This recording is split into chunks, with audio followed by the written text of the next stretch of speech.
And we are green. Alright, hello Seekers. This is your GM, Utterkhaos, also known as Curt, speaking. We will be starting tonight's session of Seekers of the Lost. I believe this is episode 9 on the, 8 or 9 on the YouTube channel. So we'll start the introductions. We have Rayvelyn. Greetings all.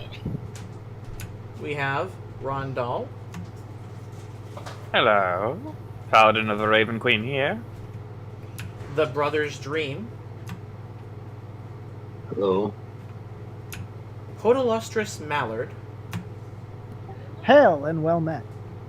And Daniel will be joining us shortly.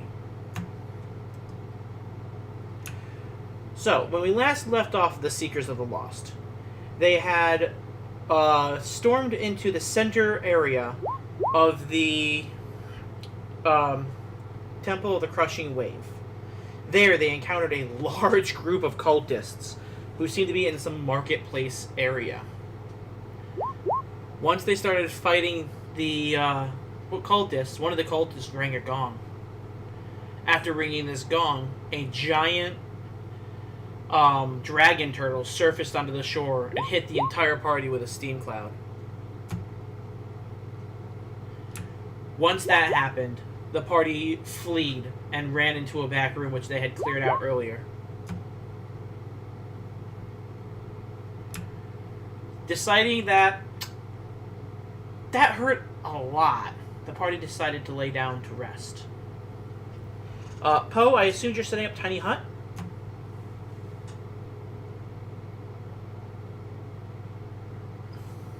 Would you guys like me to? Do you think we need it? Couldn't hurt. Okay, absolutely. Alright. So, Poe sets up Tiny Hut, and Rayvelyn barricades the doors. You are now safe for 8 hours. As you all fall asleep and enter your 8 hours of rest. I need to expend all my spell slots for berries. Damn you. I mean, you can't higher level cast it, so it's only one slot for... Oh, okay. Because if I could higher level cast it, I would have like 150 of them bitches. Yeah, no, that's not a thing. No, it's not. Alright, let me just get some music here. That's still 90.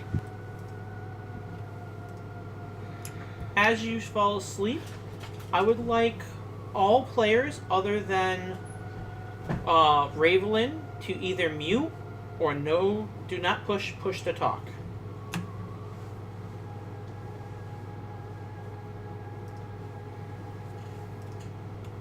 Rayvelyn, as you enter your deep slumber, the world around you in your sleep starts to fade into existence again. You've been here before, to this forest. It's the same forest you saw last time. You feel the same energy of power that flows through you and connects with you on some deeper level. I'm gonna follow the ley line. Alright. As you follow the ley line, the trees are still the warped, strange structures, and the dancing lights still stay just barely out of your reach. You see the starlight and the moonlight dance together again, and the woman appears before you once again. Mother. My child, you have been silent. You have not asked for me or called for my blessing. Why is this?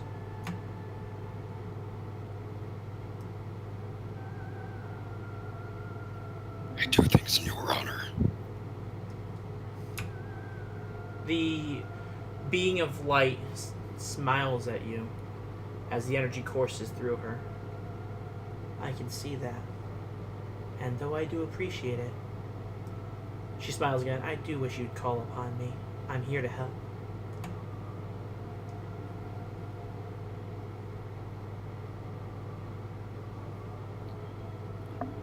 have the problem of a turtle. Huh. Yes. I have been watching, though it is hard to see in that forsaken cave.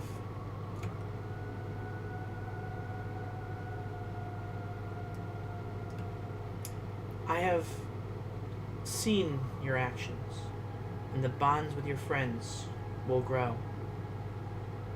I will help you if you will take my hand. I will tell you my story and yours, if you so wish. She reaches her hand towards you.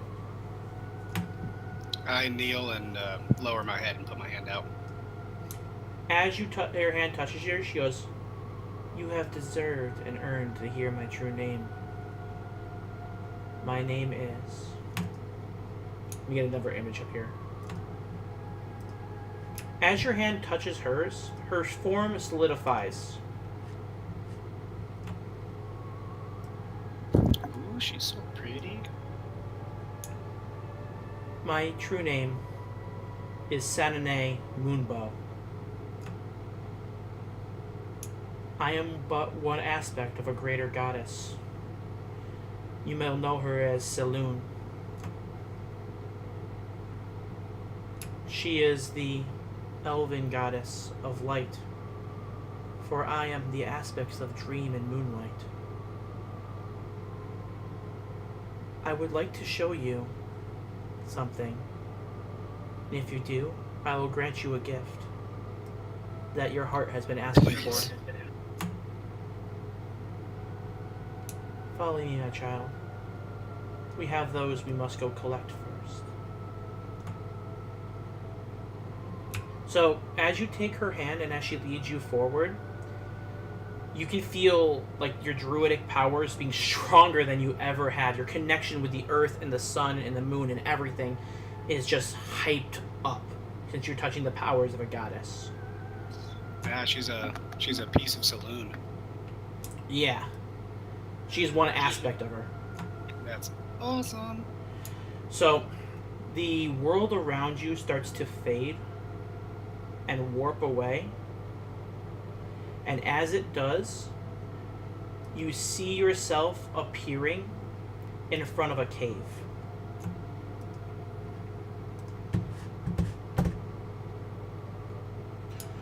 Poe, you can turn your mic on now.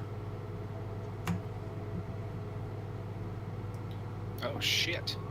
Okay. As you sit there, you're thinking to yourself, man, this better be worth it. Johnny better pay up. Because as you see the entrance to the Temple of Gramash, you've never heard of an orc tribe hiring a bard to tell stories and jokes to them? But hey, if anyone can do it, Podulustrus Malard can.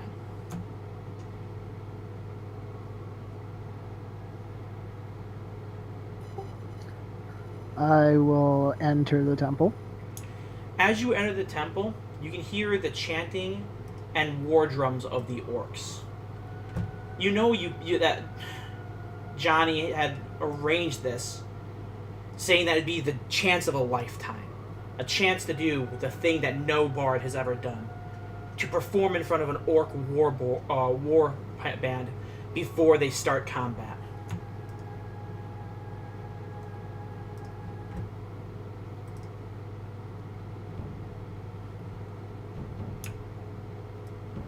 As you enter the cave, you see all the orcs standing, chanting, hitting their drums, as with their leader, who looks to be a massive orc, wearing the skins of many different animals sewn together, stands before you. He looks down at you and says, "This is the entertainment they send us?"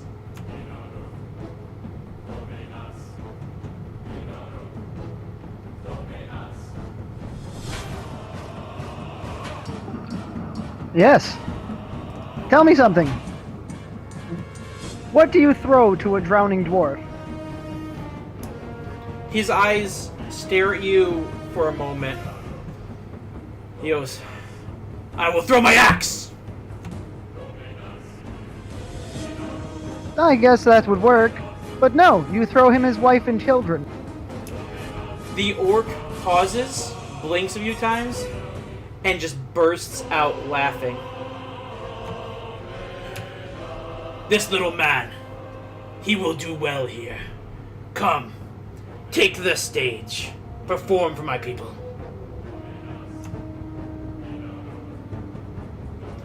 He goes and sits in a very large throne carved from stone.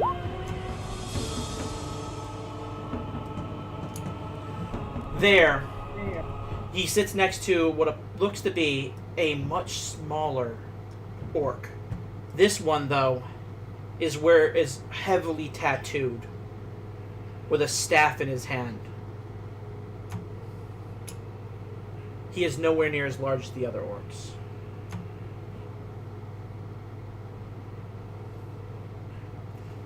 The chief sits down in his chair and turns towards you and says, "Tell another one, funny man, and make it good."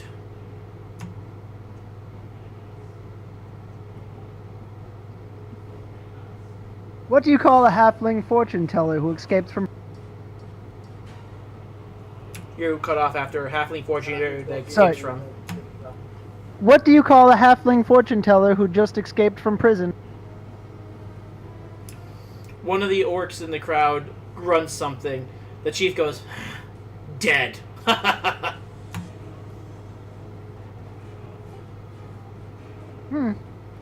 I guess that does work. Or you could call them a small medium at large. They look complexed for a moment, and then the smaller orc holding the staff starts to laugh a little. And then they all kind of just look at him and go, "Huh." Like there's a nervous laughter, like they didn't really get it too much. Alright, well, perhaps something else.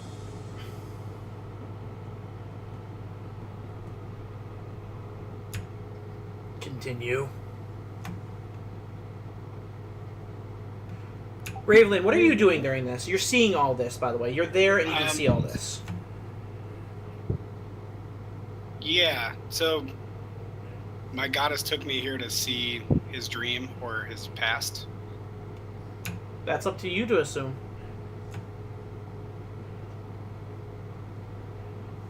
Is she still here? Yep, she's standing next to you.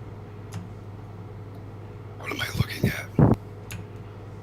This is the memories of Sir Malard. Though we may not interact with him directly, we can observe at how his past and what made him who he is.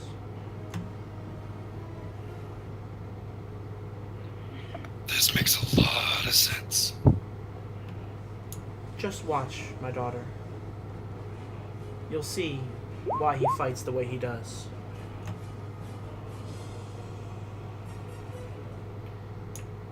The priest slaps his leg and goes, "Another!"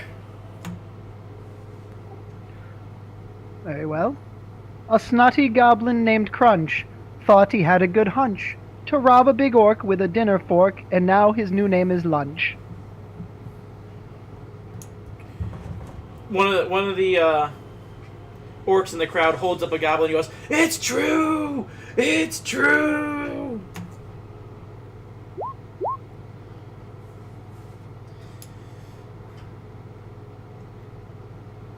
Now, perform one last joke for us. Kyle, please do the one from your backstory.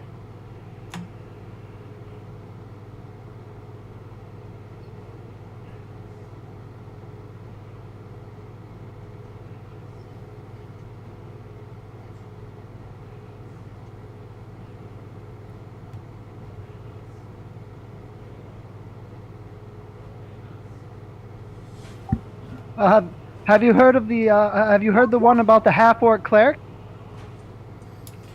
The high priest stands. He goes, "I am half orc." The rest of the crowd looks extremely nervous as you say that. As he says that.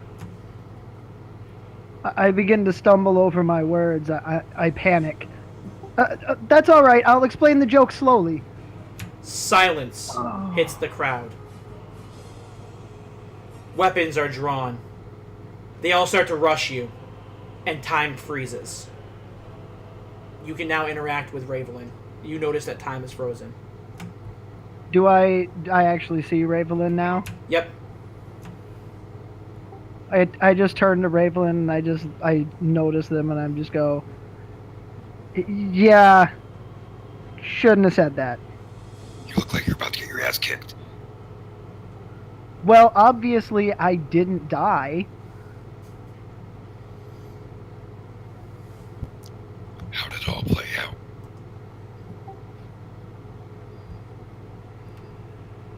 Well, obviously I didn't die.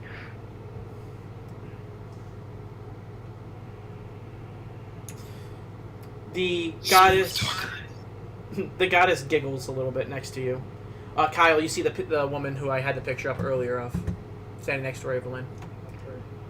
Has she been there the whole time, or is she like just appearing now? Oh no, she's been there the whole time. Okay. And who is this with you, Rayvelyn? My dear goddess Moonbow. A goddess, you say? She bows. She says, I bow lower. I thought it was a good joke. Yeah, pretty much. I think anywhere else that would have killed.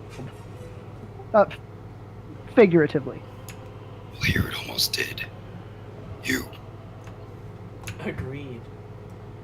Come, Sir Malard. We will need your humor in the next place we visit. The next place we visit? You'll see. Come, take Rayvelyn's hand. Tra-la-la-la-la. Absolutely. I'm curious enough. I want to see what's going on now.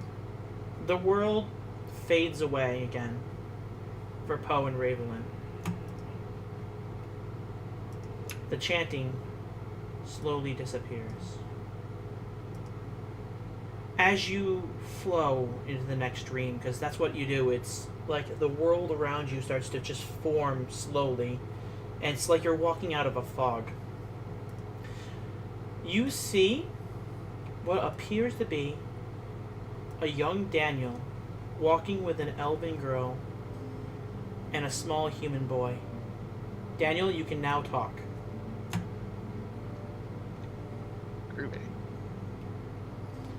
Suddenly, from behind them, you see a large creature come running towards them. It's massive. Two large horns appear to be on its head. It comes running directly at Daniel, and the elven girl whips around in surprise. Daniel, what do you do? I'm gonna try to jump on him. Alright, make an acrobatics check.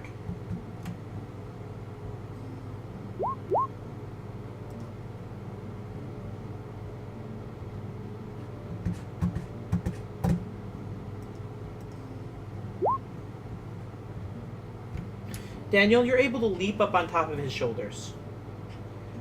The creature stops for a moment and tilts its head up towards you. I captured you. You left me when I was under that tree taking a nap. That wasn't nice. Dorn the Minotaur turns and looks towards the human boy. Little hurt look in his eyes. The boy turns and goes, we knew you'd catch up, you big lummox. The short elven girl turns and goes, I want it on the record that me and Daniel were against it.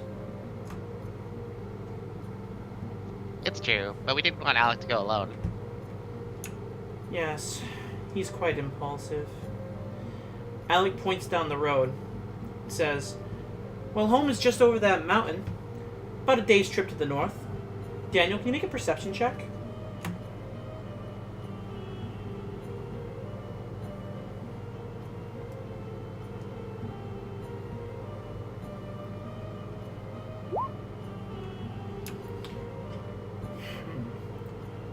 You can see it lightly, but it's got to be a forest fire or something. There's a small amount of smoke rising over top the edge of the mountain. I think there's a fire over there. I like squint and like lean over really far. It goes probably one of the bleeding farmers laying fire to the forest to get better crops. Should we hurry forward? Sounds good to me. Dorn tilts his head forward and goes, "You can ride the rest of the way if you'd like." I'd love that. You, Alec, I can't Silvara, Silvara. and Silvara proceed down the road. As you get closer, the smoke from the fire gets larger and larger. Time stops for a moment. You see the woman I sent in the picture earlier.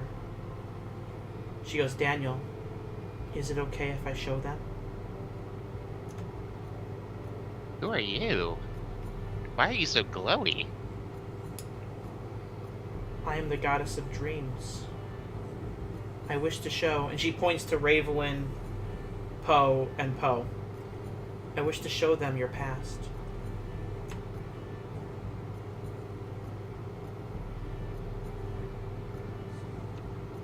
You now realize where you are and what you're about to see. I don't want to go back there. My little friend, we have to grow. If it will help you, I'll bring the others. Okay, let's go. Rondal and Kane, you suddenly see the scene that everyone else is seeing. For Poe and Rayvelyn, it's as if you guys just snapped into existence.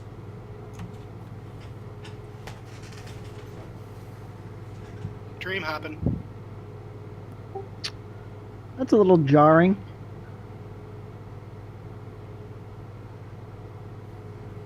You guys can now talk. Are we still time stopped? For now, yes. Okay. Does that include me? Yep. No, you and Kane are now there, as Rayvelyn and Poe are.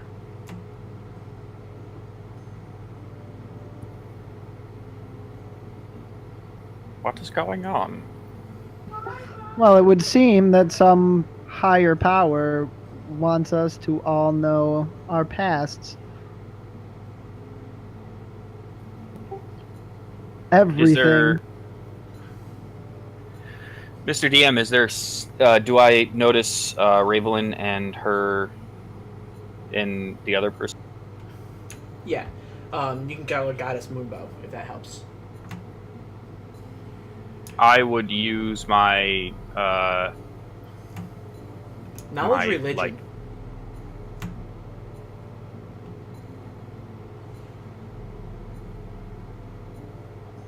Anyone can make this check too, by the way. Kane, you are also there, obviously, now. I would also probably use Divine Sense in conjunction with that. Your abilities don't work here. This is not the physical Okay. world. Rondal, by looking at her and the symbols on her body, you know that this is an elven goddess, on par with the Raven Queen herself.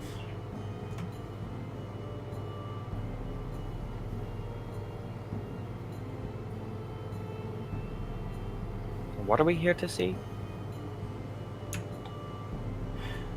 I am here to show you the past of your compatriots, the events that made you who you are.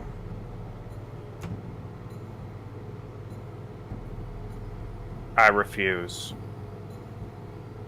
And I start walking away. As you walk away, you get about 10 minutes walk, and then you appear back with the group. Sir Moonwhisper, If your queen did not want you here, you would not be here.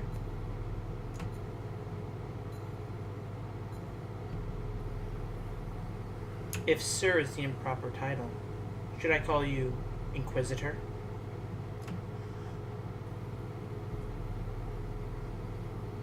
I turn back. Very well. She puts her hand on Daniel's shoulder. Daniel has given me permission to show you this. I offered it to him and not the others because he has shown a level of regret towards these moments more than anybody here.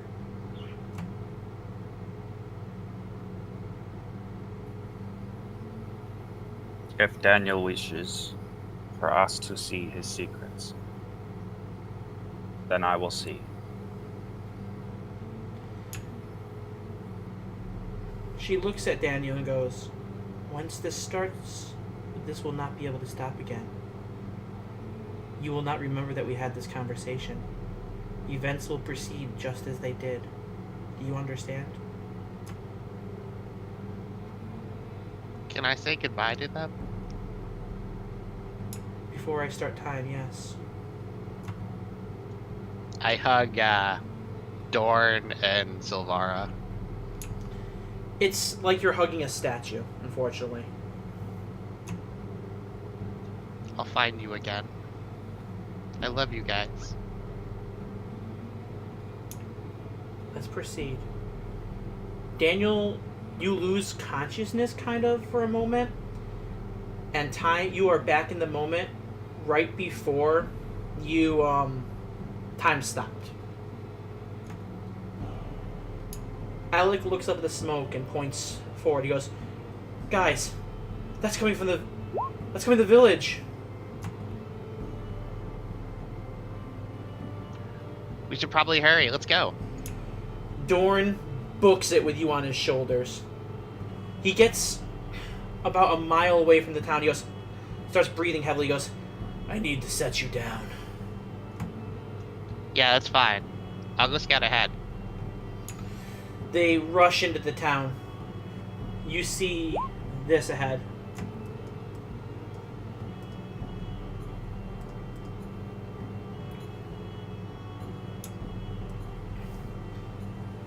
There are men wearing strange outfits running around the town. Women screaming as you get closer. Alright, am I by myself at the moment? Yes. And I whisper to myself, this doesn't make sense. Where's the guild?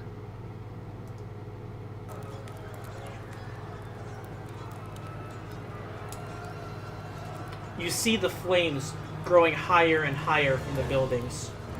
You see your team running behind you. They scream, we have to protect everybody! We have to go! Right, we should get to the guild to find reinforcements. Go, Daniel, you scout as always. You got our backs, we'll go. Everything seems to be on fire. I'll come back as soon as I can. Just stay here. Hold the fort. We'll do everything we can. Alec, Dorn. Oh my god, I can't remember her name. Just blanked on my goddamn head. Silvara. And Silvara rush forward. Silvara conjuring magic into her hand. Dorn pulling out an axe. They rush into the battle against the cultists. Daniel, what do you do? I'm gonna stealthily go toward the guild. Like, use the smoke and burning wood as, like, cover. You head through the smoking rubble of their town. Cultists dart left and right, but you're able to make your way through.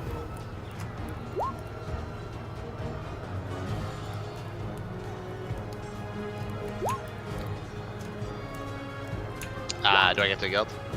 Yep, you get to the guild.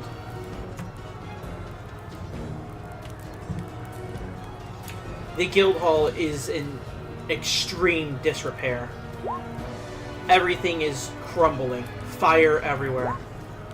And that's when you see it. You get to the section of the ruins where your family is supposed to be.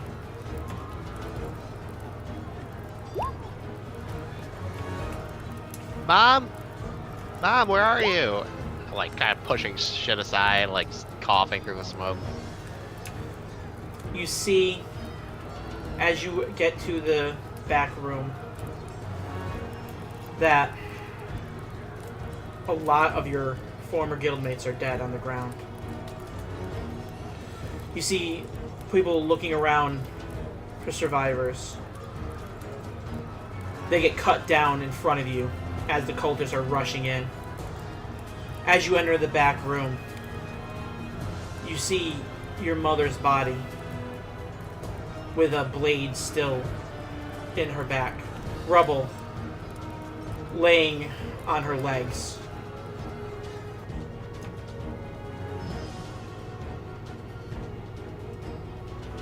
Mom! I go over to her and try to get the rubble off of her. She... Do a medical check.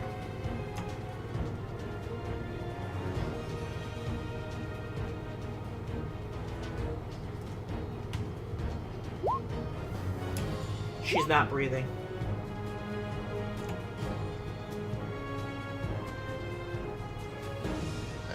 I don't know what to do. Maybe Sildara can heal you with her magic. I'm gonna look around for my brothers and sisters. You see one. His throat has been cut. Your mother had been trying to protect him. Another, you see underneath another pile of rubble. One of them is hiding underneath the bed, but the heat or the smoke must have gotten to them.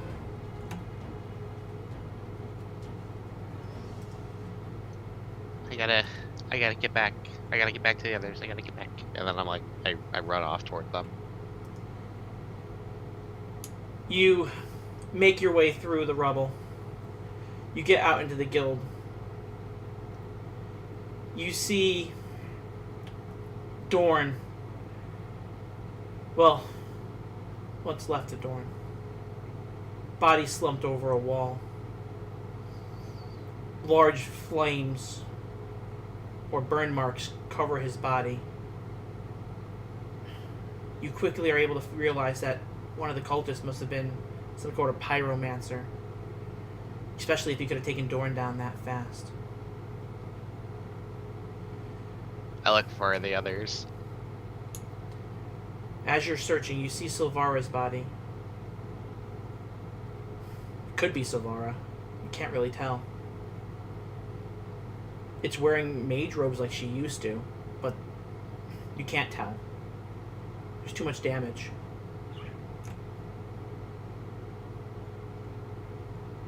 That's when you see Alec. He's badly injured. Arrows into his knees, into the back of his legs. Bleeding heavily. Alec! I run over to him. He's unconscious. Blood pours from his mouth. As he breathes, you can hear the gurgling noise in his lungs. As you look at him, you can see that one of the arrows had pierced into through one of his ribs, nicked one of his lungs. By the way, all the other characters are seeing this too. You can make comments and stuff in character. I'm gonna try to stabilize him with medicine. Go right ahead.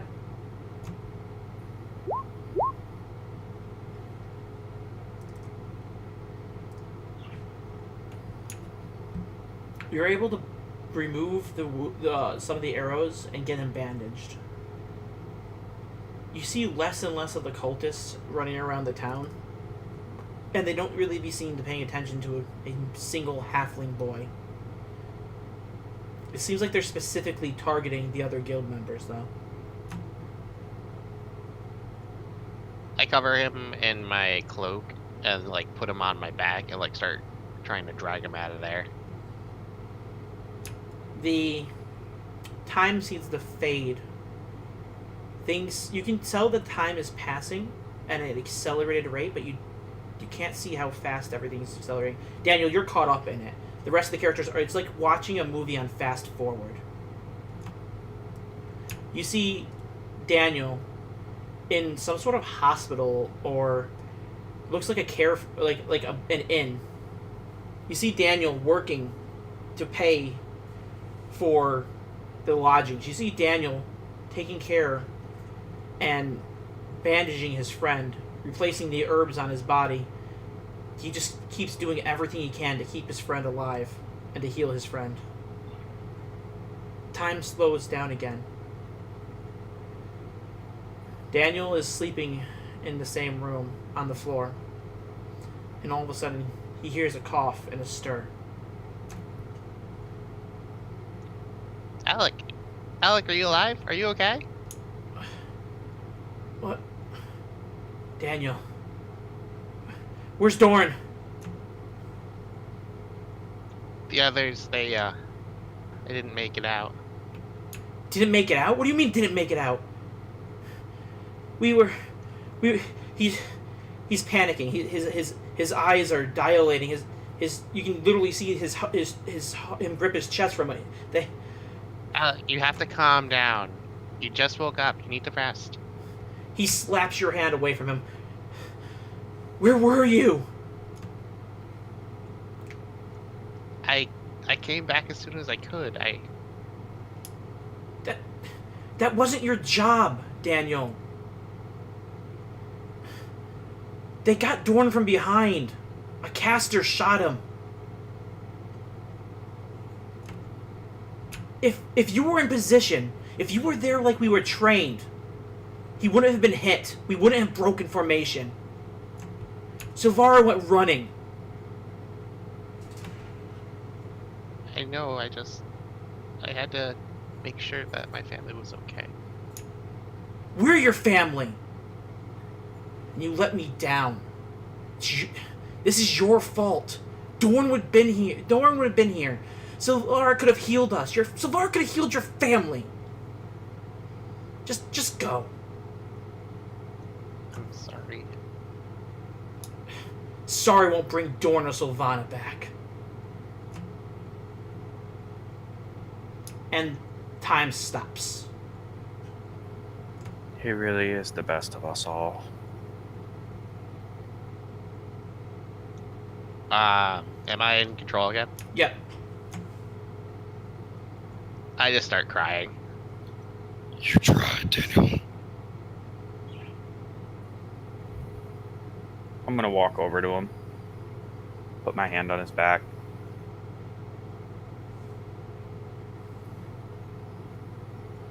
You did nothing wrong, Daniel.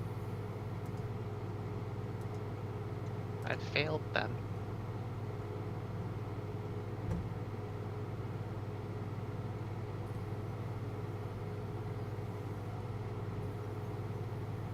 You failed no one. You did the best that you could. And the best that you can do is far greater than anyone else I've seen.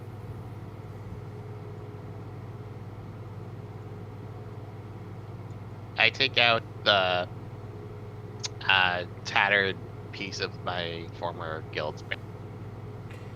The goddess puts her hand on your shoulder. You went back for it, didn't you? I thought I might forget them. I wanted something to remember them by.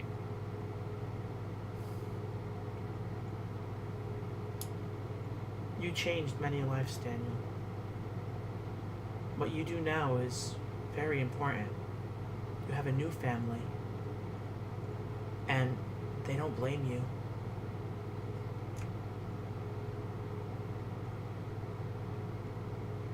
I want to make it right. I want to find them.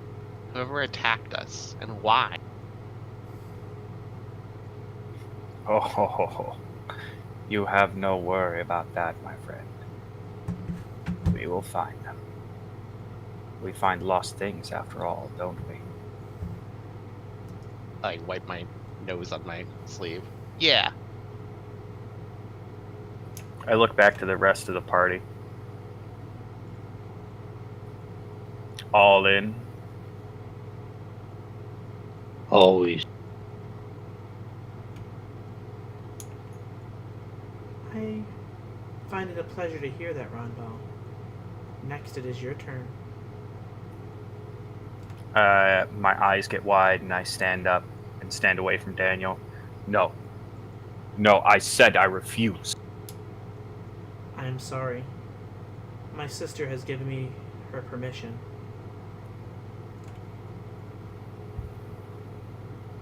I start backing away. No. The world seems to fade. Everyone but Rondal is still conscious.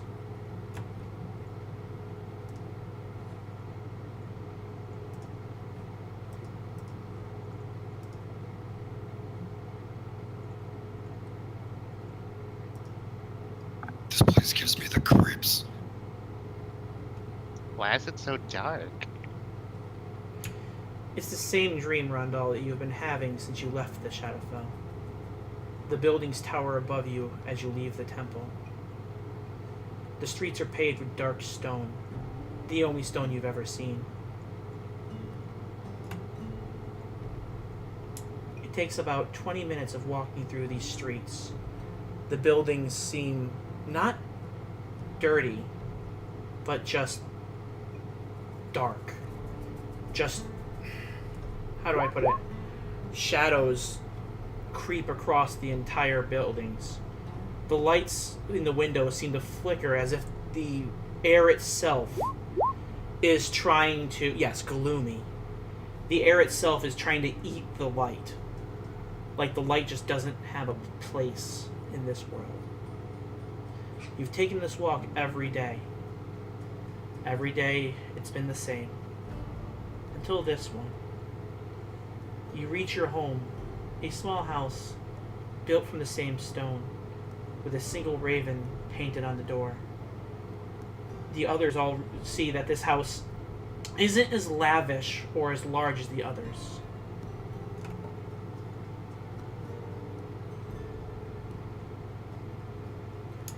You stand slowly opening the door, the metal cold in your hand. As you turn the handle, you hear a rush of small feet run to the door. As it swings open, you see a small boy with silver hair, white in parts, bend a knee as you enter. He bows his head down. In a little voice that shakes with fear, he goes, "Welcome home, Lord Inquisitor." Need there be so many rules and regulations when I come home? As you say that, you hear a voice come from the other room. I told you to stop that, Raymond. He is your father. He gets enough of that when he's out on the road. Don't stroke his ego any more than he does. Now get to dinner. The real question is... I start looking around. Where is the sneaky one? Perception check.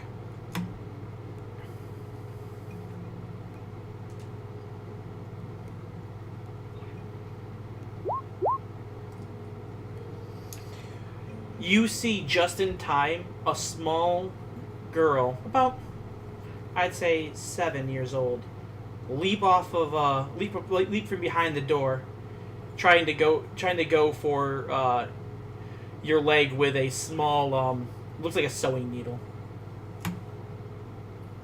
I take my silver dagger off my belt and place it to her throat. Nice try, Auriel. You almost got me that time. One day I'll get you, Father. One day. Rondal, and everyone else in the party, make a perception check real quick.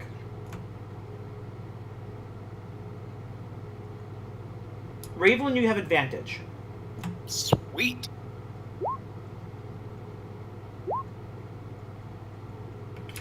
Alright, so everyone notices that it's not the same dagger that he handed Rayvelyn. This one is very plain.